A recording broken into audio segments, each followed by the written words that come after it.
Hey guys, welcome back to another episode. So excited to have you here. Obviously last week we re-released one of the older podcasts that is full of incredible information with Mackenzie, and she really goes over a lot of great gut and hormone health situations there, and she really helped me with my specific situation. And I wanted to reshare that with you. But one of the biggest reasons that we also wanted to reshare that with you is because I was simply really struggling to juggle everything that was going on in life. And I did not have the time or make the time in order to produce a quality podcast for you guys at that moment. And I didn't want to just throw something out there that I just didn't really put a lot of thought into. And that's why I thought that re-releasing that would be more beneficial and a better use of your all's time, even if you were just re-listening to it again, instead of just some random stuff that I was saying. So that's kind of why it leads into this topic today, which is juggling the woes of life, right? So, granted, right? We all get into these points of life where we are literally just adding extra balls to our juggling routine, which by the way, I can't actually juggle. But when we add more in, you are bound to drop one, and then it's going to just kind of all start to crumble apart. And I just want to remind everybody that sometimes we do need to remove a couple of those balls from our juggling. And it happens. And sometimes you don't even realize that you are struggling and that you're just on like go mode. Last week, for instance, and I know better, right? Like I coach you all to know better. I just wasn't listening to my own advice. And last week I was in luteal, right? So already really sensitive to stress. And I've been crushing this whole like keep myself going on routine with the new like part-time job and getting all the stuff done still here and taking care of kids, and that we're going to start harvest and all these things. And I've just been on go mode, like here's what I need to do, this is what time I need to be doing it by in order to get it done and move on to the next thing. And I forgot to slow down. And last week, the end of the week, I had had a sore back all week because I'm at that point where if you sleep in the wrong bed, you might wake up with a sore back. And that's my life now.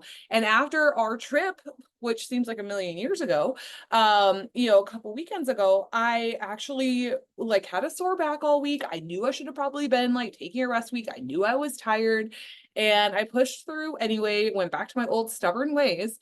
And Friday morning, I was doing a really simple movement, and my lower back, of course, decided to be like, nope, right?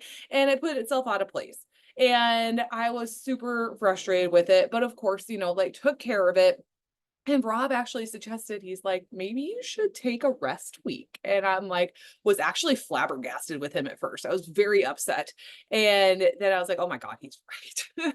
He's usually right when it comes to stuff like that. And I can't remember the last time I'd taken a rest week or a deload week. And it was definitely something very needed.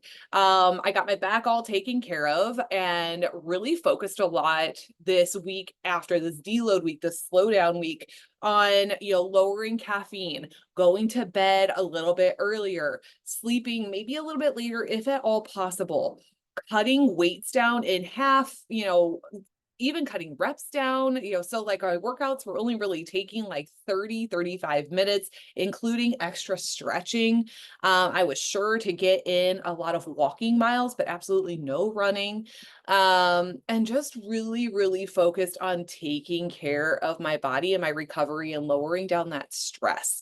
All those pieces play a huge role in how you're going to feel and how you're going to be able to juggle all the balls in life.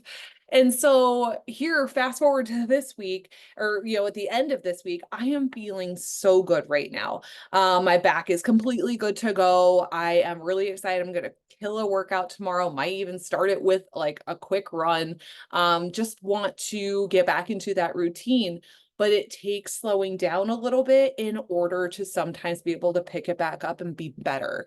And not to mention taking a deload week here and there, especially if you're somebody that's very consistent like I am, it can be really, really awesome because all of a sudden, all that extra inflammation that you've been holding on to, one from heavy lifts, but two from overall stress and everything else, it all just kind of falls off of you. And I felt really, really good in my body this week, which was awesome. So don't be afraid to take a step back and slow down every once in a while. Prevent that injury instead of having to recover from it. That's a huge piece that I tell everybody to do. And I just needed that physical reminder.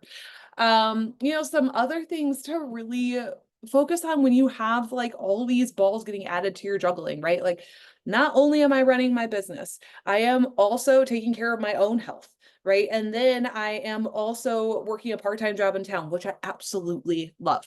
And then I'm also getting the kids to and from all of their things, which they have stuff Monday, Tuesday, Wednesday, Thursday, usually Friday.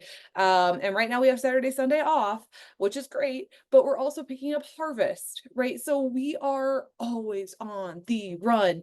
And when you keep on adding more and more and more and more, and you don't take anything away, we're bound to drop one, right? So really keep in mind when you're going into these things, where can I delegate something? Where can I pull back on something for a little bit? How can I make this run smoother? Something that's super simple that I point out to the kids that I do, because we're working on time management with them as well, is, on the night before I know I have to go to town to go to work, I am pre-packing all of the type of, snacky food things that I take. I have a really, really light lunch there because it's kind of like eat and get back out there, which is totally fine with me. I love that. So I kind of pre-put things into my containers. I have my protein shake that I put into its container. I have a scoop of megawatt that I take with me to like re-energize for the rest of the day. And I pre-fill my water bottles. I lay out the clothes I'm going to wear. All that stuff is already done. So that way in the morning, I can knock out my health routine. I can knock out, taking care of, the stuff that I know I need to get done with my business. And then I move on with the day, right? So where can you delegate stuff out away from your, requirements or your duties? Where can you reassign something? Can you postpone something? Is there something that doesn't need to be done immediately, or can you push it to another day and have it still work out totally fine? But then, what can you prepare the night before? They always say, what can you do to make your morning smoother? It is your evening routine that sets you up to have a good morning routine. So that's going to be some really good pieces there. Where can you improve your time management pieces? How can you make your next morning run a little bit smoother when you have a time crunch? So those are things that are really, really important, that are very helpful as we go into these busier seasons with kids' sports. If you're a teacher, you have teacher conferences and you have all the extra meetings and all the extra things going on, or you have, kids' dance routines and gymnastics and piano and all the things, right? So really, really try to figure out where you can work on your time management pieces. Another thing that was brought to my attention, which I haven't done this, I probably need to. But one of our people actually said, when I'm going through something like this, I actually hired someone to come in and deep clean my house just once. And she felt like she was falling behind on it because she had a million things on her plate as well. And she was stressing out about it, and it just wasn't worth the stress. So if you can do that and it doesn't hurt you as far as finances go and things like that, or you can make it work and it helps relieve that amount of stress, then it's probably worth it. So don't be afraid to ask for help on occasion. And that might end up being just the ticket you need in order to sleep a little bit better that night and be the better version of you the next day that doesn't drop one of the juggling balls.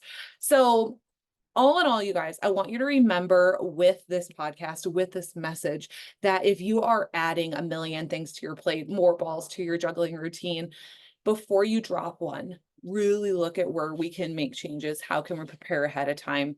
How can you ask for help? Those types of things in order to make it run a little bit smoother and keep you in your best version of yourself, not injured, not sick, not forgetting things. All of that. It's so incredibly important. Don't be afraid to slow down a little bit. Don't be afraid to ask for help. And just know that everybody, like literally everybody, is struggling a little bit with time management because we're all just kind of getting life thrown at us like a fire hose. So you're not alone. We're going to get through it together. If you have questions on how to manage stuff a little bit better, or how you can delegate things, or anything, of course, we're always happy to help at Team NH Fitness. Always reach out to us. But otherwise, you guys have a great day. I really appreciate you all, and we'll talk next time.